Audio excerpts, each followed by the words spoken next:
저희가 이제 2020년 1월부터 2019년 12월에 아마 의원에서 처음에 이제 코비드-19이 발생을 했고요. 그래서 그 내용을 듣고 그 전에 이제 에볼라 바이러스 때부터 같은 이제 그 RNA 바이러스에서 유래되는 질환이기 때문에 그 당시에 이제 그 미국이나 유럽 쪽에서 저희 피라믹스의 원료가 이제 피노라이딘하고 아티시네이트 두 개 성분으로 되어 있는데 그 피노라이딘이 그 에볼라 바이러스에 효과가 있다는 논문들이 발표가 됐었고 또 지금 말라리아 치료제에 사용되고 있을 때에 이 아티시네이트가 그 말라리아 환자 중에서 폐 손상, 폐 질환이 있는 환자들에 대해서 표준 치료로 사용될 만큼 폐 보호 효과가 있는 것이 이미 알려져 있습니다. 그래서 저희가 이 코비드-19의 특징이 이 바이러스 유래의 그 질환이고 또 이게 이제 그 폐렴으로 전이돼서 여러 가지 위험성을 갖고 있기 때문에 피라믹스가 굉장히 여기에 적합한 치료제가 될 수 있을 것 같다 하는 판단을 해서 2020년 1월부터 이제 그 실험을 시작을 했고요. 그래서 인비트로, 인비보 실험을 통해서 효과가 있다는 것을 제가 이제 알게 되어서 그래서 그때 이제 그 일상은 이미 이제 말라리아 치료제 개발하는 과정에서 안전성에 대한 그런 것들은 확장이 되어서 임상 이상을 시작을 했습니다. 근데 그 당시만 해도 이 그 코비드-19에 대한 정보들이 많지가 않아서 글로벌 표준 그 임상 지표가 그 RT-PCR로 확인을 한 그 바이러스의 음전율 이거를 평가하는 걸로 되어 있었는데 사실은 그 RT-PCR로 바이러스를 측정하는 것은 정량적인 측정이 어렵습니다. 무슨 얘기냐면 살아있는 바이러스만 측정되는 게 아니라 죽은 바이러스로 측정이 되고 또 죽은 바이러스가 이제 분해돼가지고 플렉션이 나와도 이게 다 측정이 되기 때문에 정량적인 개념으로 측정이 안 돼요. 그래서 그러나 그때 이미 이제 그게 글로벌 스타트가 되어 있기 때문에 허가는 그렇게 받을 수밖에 없었고 그래서 2차 평가 변수에다가 이제 배양을 통해서 살아있는 바이러스만 측정하는 그런 기준을 넣었고 정량적으로 또 바이러스 측정할 수 있는 방법도 추가적으로 넣었고 그다음에 이제 입원율 사망률에 대한 비교를 이제 같이 실험을 했던 것입니다. 그래서 이상 결과를 봤을 때 당연히 이제 1차 요소 평가 변수에서는 유효성이 검증이 안 됐고요. 2차 평가 변수에서 살아있는 바이러스를 배양했을 때 보니까 플라세보의 경우에는 3일 후에 한 35% 정도의 바이러스가 감소가 되는데 저희 약물 투약군에서는 한 95% 이상 확실한 투여 그 변화가 있는 것을 확인할 수 있었는데 거기서 문제가 뭐였냐면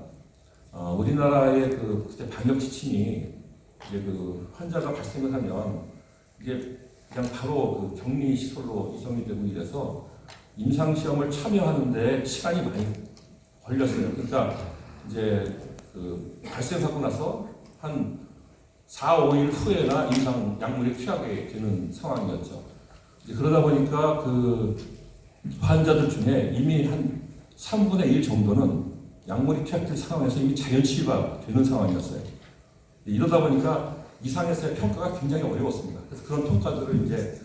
통해서 저희가 이제 확인할 수 있었던 거는 약물 투약하는 단계에서 그 바이러스가 여전히 활발하게 유입되었던 환자들의 경우에는 그런 좋은 결과들이 있다는 것을 확인할 수 있었고 또 전체적인 환자를 토상으로 했을 때 입원율 사망률이 그 플라세보 군에 비해서 약물 투약군이 한 50% 이상 감소되는 걸 확인할 수가 있었습니다. 그래서 이거는 굉장히 이런 투약이 5일 후로 미뤄지는 것 때문에 굉장히 어려운 상황이었지만 의미 있는 결과로 판단이 되어서 그래서 이제 그거를 가지고 이제 3상을 진행했던 겁니다. 3상을 진행할 때는 그때 이제 와일드 타입에서 이제 알파 변이, 베타 변이 이렇게 이해되는 상황이었는데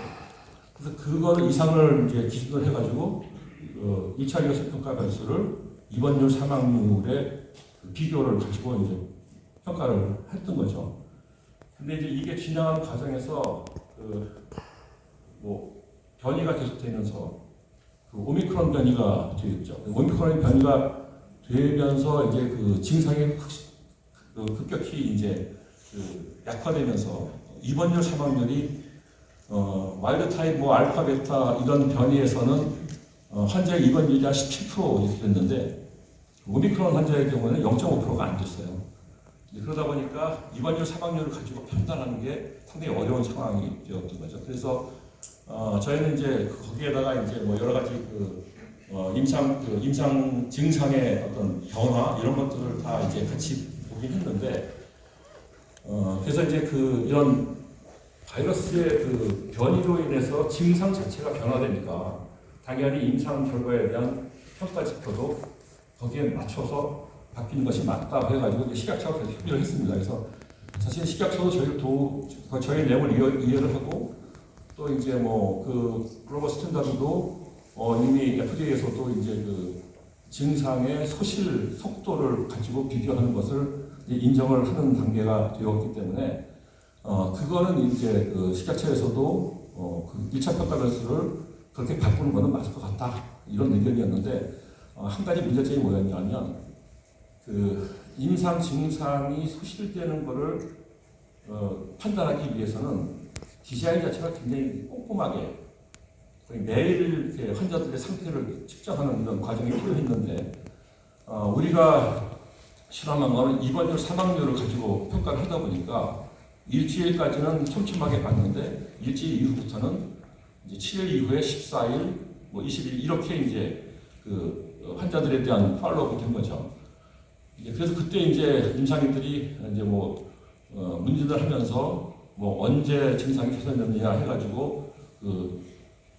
환자들이 10일 차에 된 것 같다. 그런 것들을 이제 다 기록은 했지만 이제 전문가분들이 보실 때는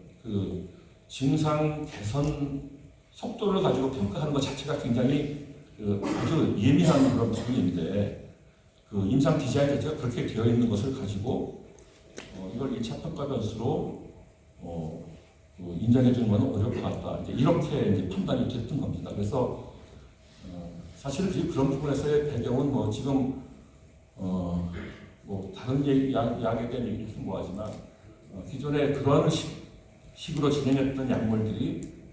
이 현저한 저하를 보이지 못한 부분이 있었어요. 그러니까 플라세보 분이 한 8일 정도 되는데 약물 취약분은 한 7일 이래가지고 하루 정도 개선된 걸 이걸 이용하다고 봐야 되느냐 말아야 되느냐 여러 가지 논란이 있기 때문에 그런 부분에서의 논란도 있고 해서 그런 부분에 대한 좀 우리가 요구하는 대로 승인이 어려웠다는 것은 저희도 이해를 하고 안타깝긴 하지만 그래서 지금 현재 이제 저희는 3상에 대한 결과를 입원율 사망률도 분명히 좀 보고 있고요. 하지만 그거는 이제 저희가 1,420명 중에 입원 환자가 한 7명, 8명밖에 되지 않아서 거기에서 물론 그게 이제 다 이제 약물 취약분에 플라스보군에서만 입원이 일어났다 그러면 거기에서도 뭔가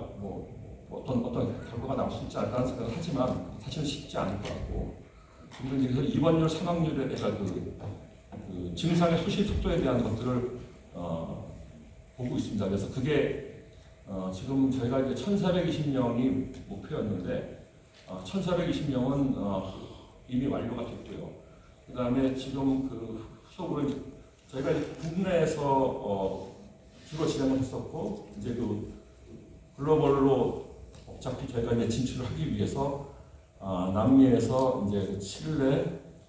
콜롬비아, 아르헨티나의 3개국에서 또 임상을 진행했고 유럽의 폴란드, 영국에서 준비를 했는데 영국은 임상 IND 승인 과정이 너무 길어져가지고 사실은 영국에서는 환자 인도를 못했습니다. 그리고 폴란드에서 거의 한 100명 가까이 환자가 이루어졌고 해서 지금 1,807명이 지금 이제 임상이 완료가 됐어요. 그래서 저희는 지금 현재는 1,420명을 우선으로 해가지고 거기에서의 결과를 좀 보려고 지금 분석을 하고 있고 이게 한 6월 정도 되면은 저희가 이제 그 결과를 알 수 있을 것 같아서 3상의 결과 탑라인이 나오게 되면 그 결과를 가지고 우리가 그 다음에 어떤 진행을 할 수 있을지를 판단할 수 있을 것 같습니다. 그래서 그런 부분들이 지나가면서 사실은 신약 개발이 굉장히 어렵고 지난한 그런 과정이긴 하지만 특히 바이러스 질환에 대한 것들은 바이러스 자체가 질환 자체가 움직이고 있기 때문에 그 움직이는 속도를 사실은 임상의 그런 속도를 따라가기가 쉽지가 않더라고요. 그런 부분에서 사실 저희도 굉장히 최선을 다하고 있고 그 주주분들이 아쉬워하는 부분들이 뭔지도 알고 있지만 그게 저희는 나름대로 최선을 다한 것들이 지금 현재 이렇게 진행되고 있습니다. 그래서 저희 분명히 말씀드릴 수 있는 건 뭐냐면 약물 자체 신약 개발을 하다 보면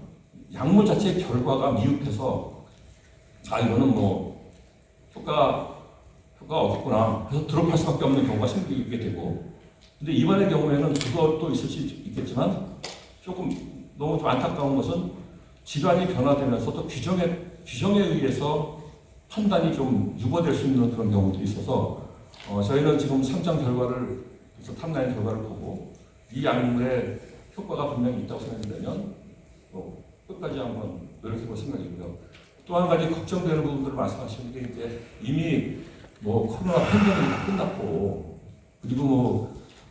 이미 그 팍스로비드, 레게브리오, 조코바 이런 약물들이 개발되어 있는데 지금 단계에서 이거를 계속하는 게 왜 필요하냐 이런 걱정들을 좀 하시는 부분들이 있어서